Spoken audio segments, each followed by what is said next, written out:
With major breaking news tonight, one of the world's largest earthquakes of the last century has hit Russia's Far East region just a few hours ago. A monster 8.8 magnitude quake that sent tsunami waves hurtling towards Russia. That's what we were just looking at. This video shows from what's happening with buildings being swept away. Japan, waves a foot tall hit the northern islands. So far, no reports there of serious damage or injuries, but it's early.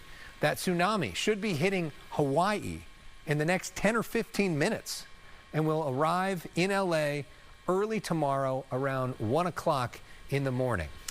We take a live look from Hawaii. This is Pipeline on the North Shore, where a direct hit from the tsunami is expected. The tsunami alarm was just sounding here a few minutes ago. So we expect, when you have a tsunami, the water goes out, it rises, and then comes in. This was that video we talked about earlier. And you can see here the tsunami actually moving in. This is a part of Russia where you could see buildings moving as it came in. Let's hope we don't see scenes like that in Hawaii. It shouldn't be that big, but there are real concerns in Hawaii right now. And we don't know exactly what's going to happen till it happens. So tsunami advisory is in effect for all coastal areas, also of California. While widespread damage is not expected here in the southern part of the state, there could be strong currents affecting the coast. Especially in northern California, where there's a warning in place right now. Let's go live to Fox 11's Ed Lascos. He's in Marina del Rey. And Ed, as we know, Marina del Rey is under seawater. So there's tsunami warnings signs all over the area there.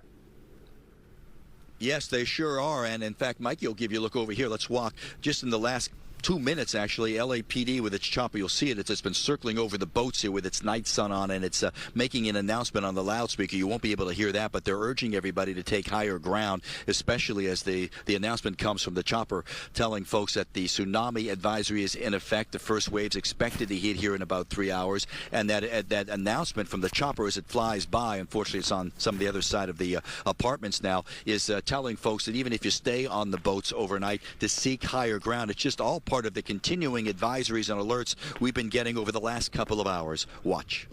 The tsunami advisory hitting cell phones with its warning of danger. If the wave comes and it's really huge, then all the docks would lift and float freely, with all the boats just floating around all over the place and crashing against each other. That would be terrible. Sunset here in Marina del Rey, but on this night all eyes on the water instead, with boaters checking their crafts, ready for what's heading our way.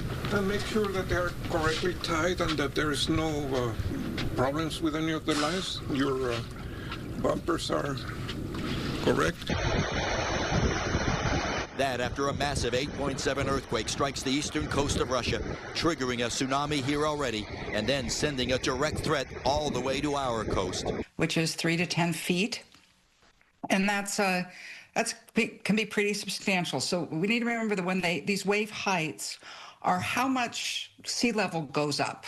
It's not a crashing wave like you can imagine from the beach or something. Still, it's enough to leave the pier here in Seal Beach deserted, the area all quiet, the Huntington Beach Pier closed for safety, all from the growing threat of the incoming strong, damaging currents.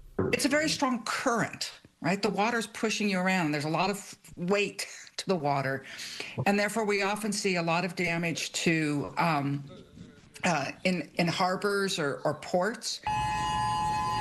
Tsunami sirens blaring here in Honolulu. The Hilton Hawaiian Village in Waikiki already under evacuation orders. In Hawaii, there's a lot of beachfront property, and there could be damage as it comes into that. And here in the Southland, the first waves of the tsunami expected around 1 a.m. Not only a threat to the boaters, but also a threat to all the low-lying coastal areas. Not only in the marina, if it would go in all the apartments and everything. We have all seen the ones like Japan, elsewhere, Japan. Yeah. And now live, certainly not expected to be the case here, but it underscores the concern whenever somebody says tsunami advisories. That is the concern that it brings. Again, the chopper is now moved over, LAPD chopper is now moved over the northern side of the marina here. Hopefully he'll make one of the swings here, the loops around the top part of this apartment building. You'll be able to hear the announcement that they're making. But they're urging all the boat owners here to get to higher ground because of the tsunami alert, saying it's expected to hit here the first waves. There he comes. Mikey, if you can grab him. He's got the night sun on the boats here, and they've been hitting the the siren from up on that chopper and also making the announcement urging everybody to get up on to higher ground. And even we have a lot of folks here, as you know, who call this home. They stay on these beautiful boats overnight in their slips, and they're urging everybody to even get out of the area to seek higher ground. There he's coming around over in this direction. That's a good look out of him with his night sun, trying to get everybody's attention. He's been blasting a siren, making the announcement up there. And as Lucy Jones was telling us, when you have the ports and the marinas, they are usually the ones that are at most risk, because as the water rises and there is those dangerous fast-moving currents that they come in with the waves of the water, and the sea level rising, if you will, a lot of these boats, if they're not properly secured, could start banging, and that could bring a lot of damage. But again, when you talk to some of the folks here who are very familiar with this, they say from what they've been getting from the nautical terms, they're expecting maybe the water level to go up maybe about a foot or so, and even the folks telling me it may be hitting toward low tide, a break for us, so they're not overly concerned. But you bet on this late hour, everybody from LAPD overhead to all the boat owners down here keeping a very close watch on this tsunami advisory as it plays out. For now, we're live here in the marina. Back to the west side we go.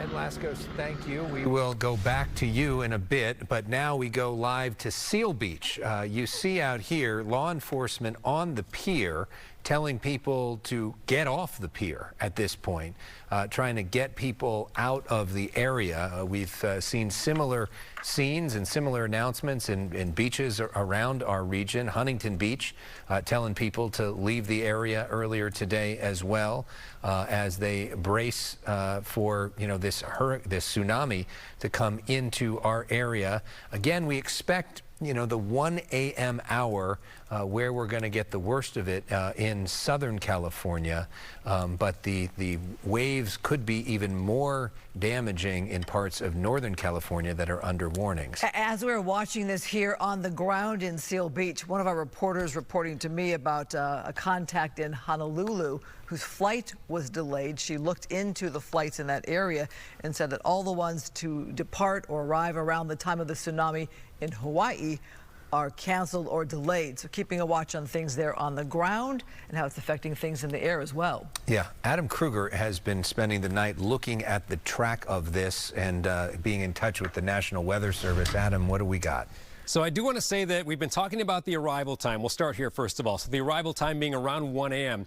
The arrival time doesn't necessarily coincide with the worst of the impact. So it still can be a little worse even hours after the initial arrival time. And we'll look at the arrival times along the California coast in a moment. I just want to show you the map view, which there's a tsunami advisory in effect for pretty much the entire west coast of the nation. Although, like we also mentioned, there's a more severe tsunami warning for about a 100-mile strip of the coastline here in Northern California, including places like Eureka and Crescent City, where the rise might be more like 3 to 5 feet there. So that's a little bit more serious. But where there's an advisory, which is what we have in Southern California, inundation is not expected there, but still there will be some impacts. And this is not the prettiest looking graphic, I know, but just showing the forecast for several cities up and down the California coastline. We've got the forecast start time, and again, start time doesn't necessarily mean when the worst of it occurs.